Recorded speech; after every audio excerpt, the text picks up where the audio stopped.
আসসালামু আলাইকুম। আশা করি সবাই ভালো আছেন। যে যেখান থেকে আমার ভিডিওটা প্লে করছেন সবাইকে জানাই অসংখ্য ধন্যবাদ। আমার ভিডিওটা প্লে করার জন্য আপনারা দেখছেন কৃষি রিলেটিভ চ্যানেল কৃষি বাংলাদেশ। আমি তারিকুল ইসলাম অপু আছি সম্পূর্ণ ভিডিও জুড়ে আপনাদের সাথে ইসলাম এগ্রো থেকে। সবাইকে স্বাগতম নতুন একটা ভিডিওতে। আমার এই সোনালী মুরগিগুলোর বয়স আজকে 7 দিন হয়ে গেছে, কিন্তু এদেরকে এখনো ভ্যাকসিন করা হয়নি। তো যারা মুরগি পালন করেন তারা অবশ্যই জানেন 5 থেকে 6 দিনের ভিতরে এদেরকে প্রথম রানীক্ষেত ভ্যাকসিনটা করে দিতে হয়।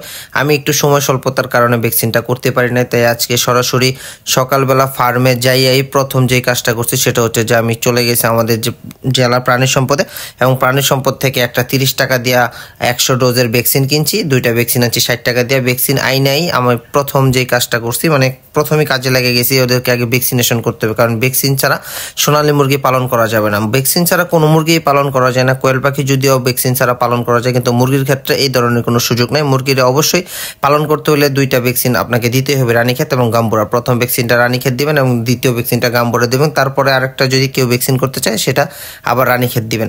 তো যারা ব্রয়লার পালন করে তারা 3টা ভ্যাকসিন করে, যারা সোনালী করে তারাও 3টা করে, অনেক সময় ব্রয়লারে 2টাও করে। আমি প্রায় সময় 2টা করতাম। তো আমি তো এখন আর ব্রয়লার পালন করি না, লস খাইতে খাইতে একবারে পুঁজি শেষ, যার কারণে ব্রয়লার না। কোয়েল আছে, আমার কোয়েলই ভালো আছে। সোনালী মাঝে মাঝে এই কয়টা মুরগি নিছে, এখানে 120 পিস মুরগি নিয়েছিলাম, অলরেডি 6 পিস মুরগি অক্কা পাইছে, 14 পিস মুরগি অবশিষ্ট আছে। এবং এই মুরগিগুলো আমি সামনে রমজান ঈদে বিক্রি করার জন্য নিছি। এই মুরগিগুলো আমি কোয়েল পাখির সাথেই পালন করব, কিন্তু তারপরও আমি কোনো রিস্ক নিতে চাইছি না, কারণ আমি চাই না এই অল্প কয়েকটা মুরগির জন্য আমার বিশাল একটা কোয়েল প্রজেক্টের কোনো ক্ষয়ক্ষতি হোক।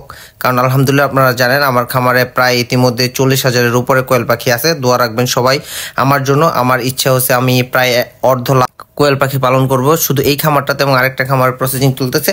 ওই খামারটা রেডি হয়ে গেলে ওইখানে আমি আরও প্রায় 1.5 লাখ করতে পারবো। মানে আমার টোটাল 1 লাখ কোয়েল পাখি পালন করার ইচ্ছা আছে। তো ইনশাল্লাহ দোয়া রাখবেন সবাই আমার জন্য।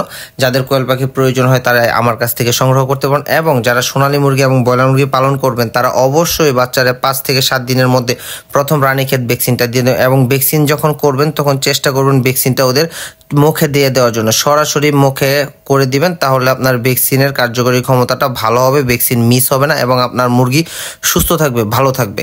আল্লাহ হাফেজ, আপনারাও ভালো থাকবেন।